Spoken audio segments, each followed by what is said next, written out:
Disneyland may be famous for being the first Disney theme park ever and for the iconic rides, but it's also home to a variety of transportation systems. There's a monorail, the Disneyland Railroad, parking lot shuttle buses, and a parking garage tram. These systems are, for the most part, distinct from the rides at the park, and given that they primarily serve the function of transporting people, I thought it would be amusing, if not insightful, to judge these services by the standards that one might judge a conventional public transit system by. The robust transit of Disney World in Orlando has been extensively covered by other online creators, but Disneyland California hasn't been as thoroughly covered, and so I went straight to the source to uncover the truth. Welcome to the Disneyland Transit video.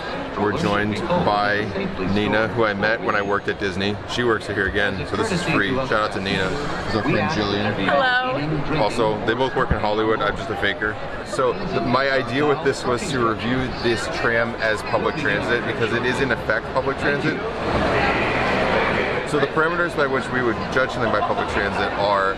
I'm going to cut me off here because I don't form a coherent thought day of. So in true Hollywood style, I'm going to fix it in post. I'm going to rate the public transit of Disneyland by the same parameters I'd evaluate any other public transit by. For that, I have 7 aspects of service public transit should deliver. Public transit should provide a safe and safe-feeling ride. It should be travel time and price competitive with other modes. It should run frequently to the point that you don't need to look at a schedule. It should be able to easily be used by anyone of any physical or cognitive ability level. It should display passenger information clearly and proactively. It should arrive and depart on time and operate predictably, and it should take people where they need and want to go. The frequency is kind of like as soon as one leaves, one arrives. It's really impressive, and we didn't wait at all to get on, so that's good. At this time, there's going to be no more boarding. Please remain behind that yellow safety line. Another tram will be here shortly. Shortly. The frequencies are shortly. Please remain seated with the doors closed. This tram is ready to depart. I think one of the weaknesses of this system is its accessibility, where you have to walk upstairs so it fails the level boarding check. Another interesting idea here is that many of the people on this vehicle don't use public transit regularly, so the norms and etiquettes of transit, or like the general basics of how you use it, are not something most passengers are familiar with. So when Disney creates a system like this, they have to make sure that a normal person knows how to ride, a normal American I should say, knows how to ride the service. Luckily we have 2 normal people here to ask how it's working. So, would you guys like to be on the camera? Anita, do you typically use public transit? Not really. Not really. If I do, it's the bus. How would you compare your experience here to your experience on a typical city bus? I feel like it's pretty straightforward to get on. Like, there's no questions of like, where do you sit? How do you pay? Because there's no payment. You know that everyone's heading in the same direction, so like, it's pretty straightforward. This has the benefit of being an extremely simple journey where there's just a beginning point and ending point. There aren't stops along the route. There's just point A to point B, so that's really simple and that's good. Also, there's no fare payment, which really simplifies things. That's a big user pain point in public transit, is knowing how to pay. Many systems have proprietary apps that you have to download, and it's just not good because like a normal person doesn't know how to do that. Jillian, do you typically use public transit? I used to use public transit. I actually just got my license last week, but I did use the buses, and at one point I lived in New York and I used the subways.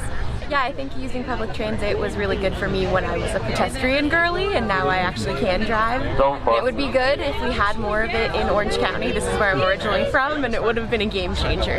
Yeah, it is a real disappointment that there's no train to Disneyland. When you look at the volume of people coming in each day, it's the kind of thing that public transit can handle really well. As we approach our stop, please remain seated with the doors closed until I have indicated that it's safe to exit to the driver's left-hand side. That's the driver's left-hand side only. And lower your head, watch your step. Exit to the driver's left-hand side. Another major point against these is you have to hold the door open. Thank you. And because, you know, what if you have your hands full or you're a parent, you have a kid or something? Now for a rating. Now to debrief. The tram has a dedicated right-of-way without intersections. There are staff everywhere to help passengers while boarding and alighting, and the tram is beyond the Disneyland security screening. In theory, one could climb or crawl out of the open doors, so that's some points against the tram. This is an easy 8 out of 10 for safety. Total travel time on the tram was 5 minutes and 24 seconds.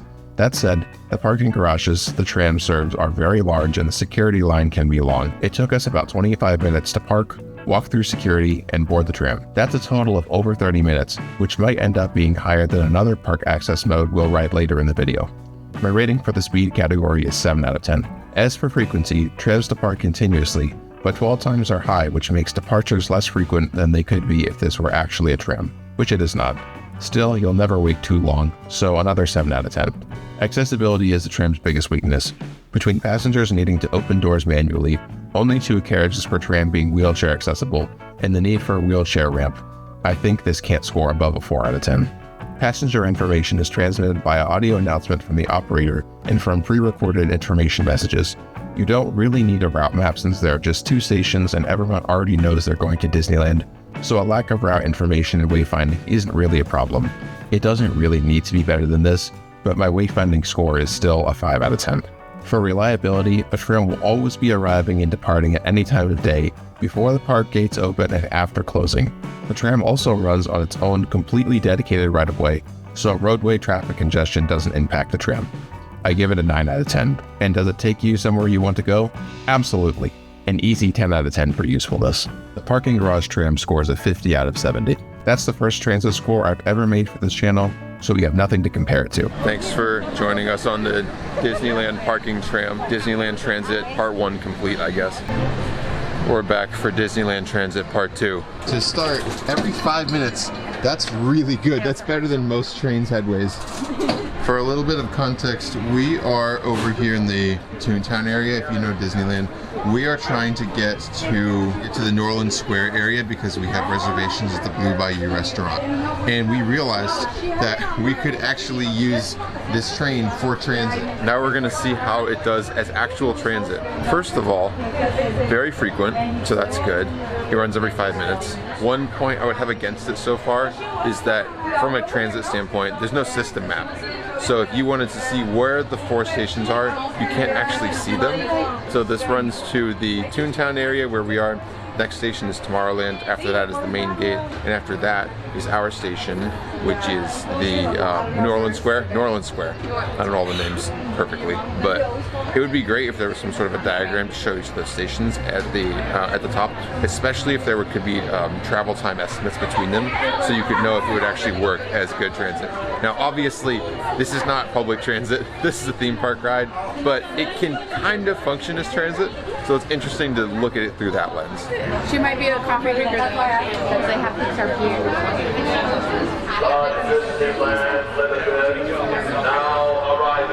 It's actually coming in under 5 minutes. I was prepared to have words about it not actually running every 5 minutes because I had a little faith, but here it is. Okay, really interesting thing about the train is that because of the way that there are attractions that you can look at, and because the route circles the park, all of the seats face the side. There should be enough room, hopefully. This is the exit. You can bail out of here if you're too scared to ride the train, which is good. Keep going, guys! Come on in, come on in, come on in! This is the first actual train of the day.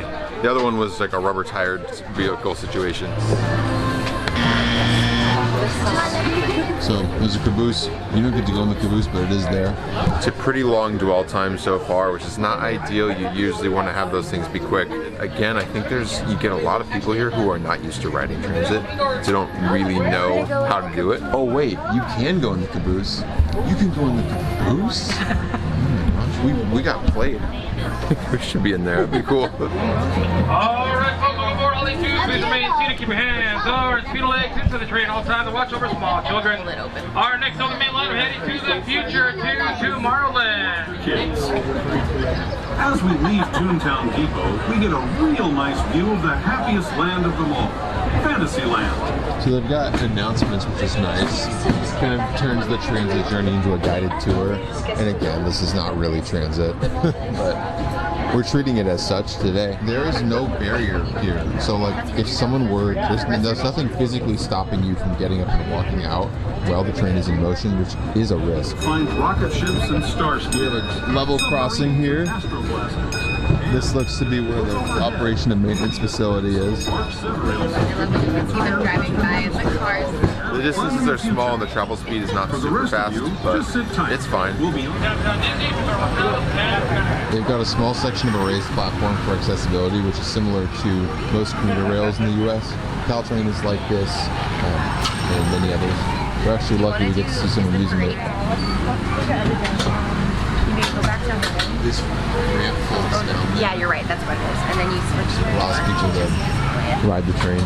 Normally something like that would increase the dwell times, but they're already slow enough that it doesn't really matter.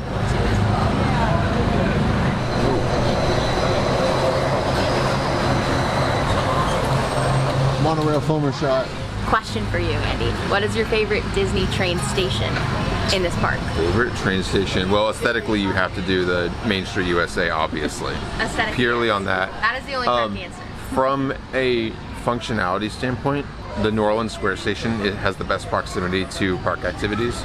You're close to a lot of the shops in that area. That's probably like on a walkability scale, that would be the one where you would be able to access the most things. Alright, next on the main line, heading to the main entrance, back to Main Street USA, but first, we're going to be going through a magic tunnel ahead. Magic tunnel? Oh, fun Disneyland fact, that track right there is an unused track, and they've never figured out what to do with it. It was a linear induction people mover back in the day.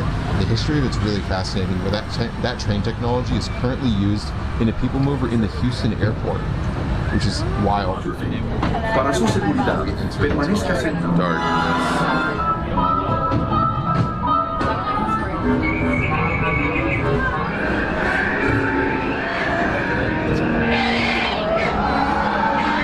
Now, I have thought actually that it would be really cool if in subways you had light panel installations that were spaced far enough apart to produce stop motion style animation, or like basically frames of animation in a subway tunnel. That's a low priority for transit agencies, but I think it would be neat. We're now returning to our own time at the Main Street Station. Alright, folks, looking back to the main entrance. Once again, Main Street Station, Southport Downtown Disney, California Adventure, all lands and attractions, and Main Street USA. This station will most likely have the highest dwell times. Andy, I'm thinking maybe we get off and walk. You're gonna get off? Alright, they're gonna go. Okay. Oh, well, we're going to be late to the reservation, maybe. Okay. Are you going to stay on? I'm gonna stay. Okay. See you later. We'll see you at We have 12 minutes to make it to the reservation. My friends decided to head out to make sure that we got there. I think I'm going to be able to make it, so now we have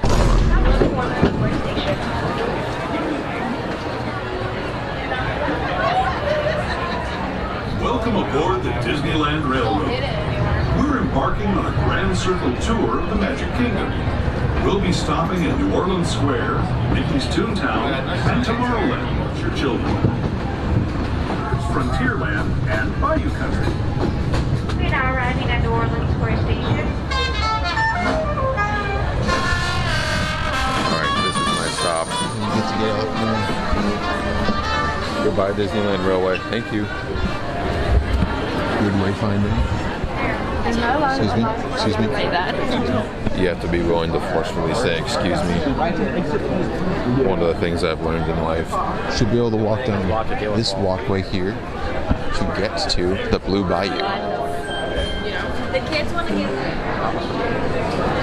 Architecturally, these are just terrific. Oh, there it is. And look at that. I made it with 6 minutes to spare. Not bad. I should point out, I did arrive before Jillian and Nina. We had to be near the check-in area, and I was anxious, girly about that, but we still lost. The anxiety proved unnecessary. Trust in mass transit, always. While you technically could fall out of the open carriages, the staff keep a close eye on everyone, and you never need to cross active tracks, so this gets an 8 out of 10 for safety. As you saw, I beat my friends to our destination by staying on the train, so the Disneyland Railway was anecdotally faster than walking for our particular trip. I'll score this at 8 out of 10 for speed. 5-minute headways are better than most transit lines in the USA, though the dwell times are high. 7 out of 10 for frequency. The Main Street USA station doesn't have an accessible boarding platform, which is a major point against the system. All other stations do have accessible platforms though, but for the most important station to not have a ramp is a serious problem. Why shouldn't someone in a wheelchair be able to board at the prettiest station? 4 out of 10 for accessibility. The onboard announcements come both from a pre-recorded message and live from conductors on board. though I thought the signage in the stations was a little difficult to read, and nothing at the platforms indicate the expected direction of travel. Maybe everyone already knows which way the train goes, but still, transit systems need absolute clarity in their passenger information. This gets a 5 out of 10 for wayfinding. With the only grade crossing being a park service road that never becomes a conflict point and frequent service, this scores a 9 out of 10 for reliability. As for usefulness, all of the stations are in great locations and serve as gateways to the park's attractions, though the usefulness of the system is limited by the fact that it only travels in a single direction. 7 out of 10 for usefulness. This scores the Disneyland Railway at 48 out of 70. Not bad. We gotta get a menu shot. Yeah, I'm just calling on names. One of the famed menu shots. I'm not gonna sing it though.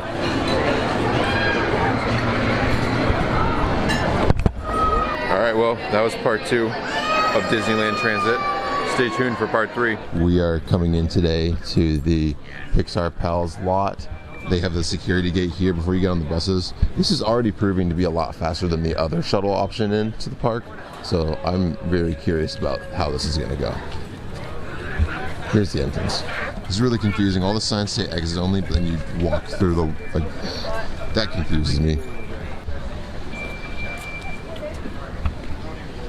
There are a lot of vehicles. There are buses everywhere. I don't know how frequently they depart, but it looks like the wait is going to be really minimal, so that's good. Can you read the dictionary? But it was like the safest I've ever felt on a train in my excitement. This technically is not going to pass the level boarding test, but this is a ramp, so it could, but it's not.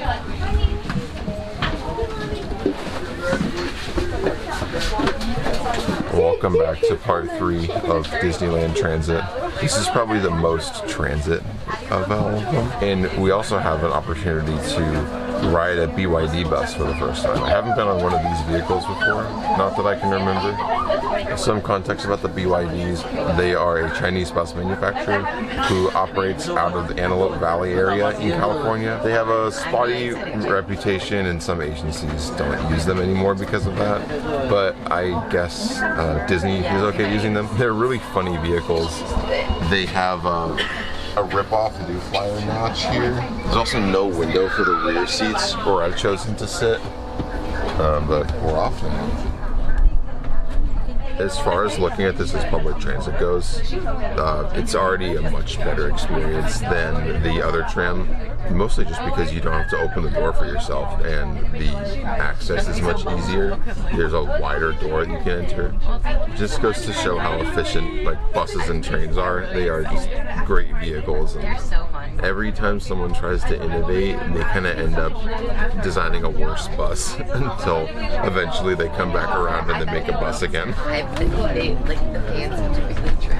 Unsurprisingly, I prefer the bus, because of course I do, but I think the part that I find the most interesting is that you still go through security before you get on the vehicle in either case, but because there are so fewer people getting on this shuttle bus, that ends up being much quicker. We basically just went through a metal detector and security screening, so everyone on the vehicle knows with absolute certainty that nothing can really happen on here, and it's really interesting because it's kind of like a security state in a way, but everybody feels safe. So it raises interesting questions for me about what freedoms do we want, what freedoms are we okay with giving up to feel secure. Just food for thought, I guess. But now we're at Disneyland, so we don't have to think anymore. We've now arrived. I think this was like a good 5+ minutes shorter than the other option. So if you value time, this is the way to go. One point against the BYD vehicles is that they are still only 60% low floor, so 40% is in this higher section up the stairs. If the vehicles were 100% low floor, you could more easily have a door back there for additional egress. Thank you.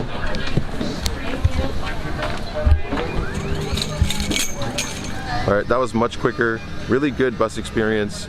The vehicles are quiet and comfortable, which is not shocking because they're new battery electric buses. I have questions about their uptime and their reliability. I'd be really curious to know Disney's stats for that. They don't have to publish that anywhere because they're a private company, but public sector agencies usually publish those things, and battery electric buses tend to perform pretty poorly in those areas. So I'm very curious about private sector bus fleets, and I would love for there to be more data about that. The shuttle bus gets a 9 out of 10 for safety because it's beyond security and it's a fully enclosed vehicle, but they do run on public roads where they could get in a collision with a reckless driver, so it can't be a perfect 10 out of 10. The total travel time was 9 minutes and 55 seconds, which is more time than the park and tram, but there was no line to park, no line for security, and the walk from our parking spot through security to the bus was about 10 minutes for a total access time of 20 minutes, which is 10 minutes faster than by tram. I give this an 8 out of 10 for speed. Just like the tram, these depart continuously but have somewhat high dwell times before departure, so the bus scores a 7 out of 10 for frequency. Buses may not quite pass the level boarding check, but they do have a wheelchair ramp in the front door and automatically opening doors, so this is a 6 out of 10 for accessibility. Passenger information is the bus's biggest weakness. The signage in the parking lot felt temporary, and as we walked through it didn't quite feel like we were supposed to be there. Once again, no onboard passenger information screens. That said, you don't really need these features in this context, but it still scores only a 4 out of 10 for wayfinding. While the buses do drive on public roads, they arrive and depart frequently, and patrons of the park can always depend on them to operate as long as the park is open. This is an easy 8 out of 10 for reliability. And does it take you somewhere you want to go? Absolutely. 10 out of 10 for usefulness. That totals to a 52 out of 70. Nice job, shuttle bus. That concludes Disneyland Transit Part 3. Come back for Part 4 soon, I guess. By soon, I mean right now. This over here used to be Disneyland Transit. This was their little model of a Pacific Electric train, which used to be the interurban railway throughout the Los Angeles metro area. Unfortunately, they no longer operate it, so it cannot be included in our video. But at least they parked it here for the vibes.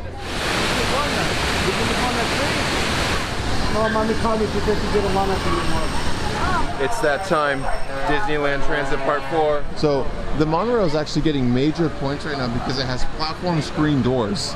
Now, these aren't platform screen doors in the conventional sense in that they're each located at every door set, but there is a barrier preventing you from getting to the edge of the platform, which is great for safety. Every system should have platform screen doors. It's insane that this isn't standard. Everyone should have this. It's crazy we don't. I shouldn't have to explain this. We're going to be boarding from the Tomorrowland station.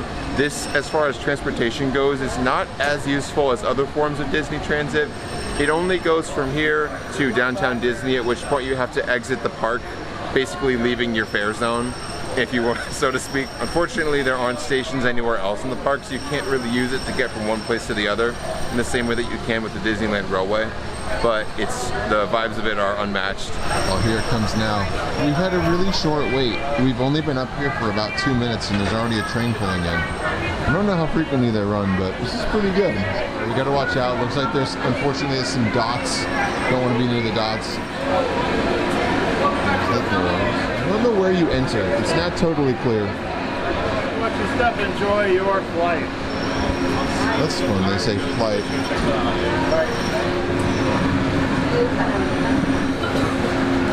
No level boarding. This is how the ramps work. No. Cool station art there. That's actually really cool. Oh, wait. Another one? Oh, interesting. That monorail over there should be arriving at the station any minute, so it looks like they're running really frequently, which is good.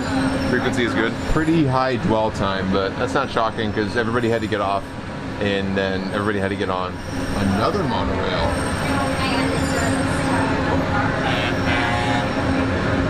And now we're off. Hello, everyone. Welcome aboard the Disneyland Monorail. Be sure to watch your children.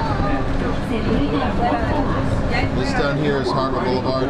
This is where I think they should run an elevated train throughout Orange County, but nobody wants to hear that apparently. The monorail ends up being a very good way to see large portions of the park. This over here is Disney's California Adventure, or DCA for the folks in the know. And we actually go through the hotel, which is neat. This hotel is inspired by the Ahwahnee Hotel in Yosemite National Park. Until 1 half hour prior to Disneyland closing. Oh, and this is what the station looks like. The stations have this really great 50s, 60s-ish style. They've got platform screen doors here too. We have made it to the downtown Disney station. It took us this long to get there. Pretty quick ride. So if you're staying over here and you want to get deep into the park, like all the way into the back of Tomorrowland, this could potentially be a really efficient option. It's definitely efficient for returning here. It was a very fast trip back. I'm not sure how quick it will be to get back, but stay tuned. The monorail has a really excellent horn. It'll be tough to notice this from a video, but I'll put it on here to try to show you how bumpy this ride is. Monorails are not that smooth. It's something I noticed on the Haneda monorail in Tokyo. They're a cool idea, but in practice, they're almost never actually the best choice. A regular train is better almost every time. I'm slowing down quite a bit. That's interesting. A land inspired by science fact. Monorail section. This is that unused track we mentioned earlier. The Disneyland Railway right away down there. That's their spur off to their operation maintenance facility. Same for the monorail. Snow White, and other storybook characters. Oh yes, Matterhorn construction if you're so inclined to enjoy such things. A lot of pretty tightly banked curves on the monorails. On behalf of all of our crew, thanks for traveling with us. So, what are the use cases? They're somewhat limited because there's only 2 stops, but if you happen to be staying in the main areas, like by the Grand Californian, or by the Pixar Tower, or whatever it was called, or by other accommodations that way, it's a really useful way to get deep into the park. The monorail, of course, runs on a dedicated right-of-way without any possibility of conflict, and there are platform screen doors. To me, that earns the monorail a 9 out of 10 for safety. Tomorrowland to downtown Disney took us 5 minutes and 33 seconds, and the return trip took 6 minutes and 7 seconds. Compared to a walking time of about 16 minutes between these locations, the monorail is much faster, earning it a 10 out of 10 for speed. The Disneyland website says the monorail runs every 10 minutes, which is good by North American standards, but it's less frequent than any of the other transit systems we rode on this trip, so the maximum score I can give for frequency is 6 out of 10. The monorail also requires staff to lay out a ramp for wheelchair users, but all stations are wheelchair accessible, so it earns an accessibility score of 6 out of 10.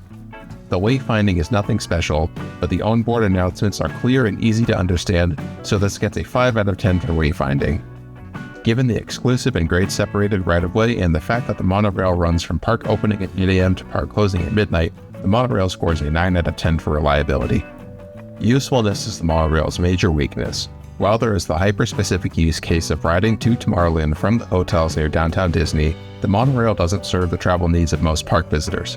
I think if the monorail were to add an infill station at the entrance to the Disneyland California Adventure Park, then the monorail would instantly become extremely useful to anyone with a park hopper ticket.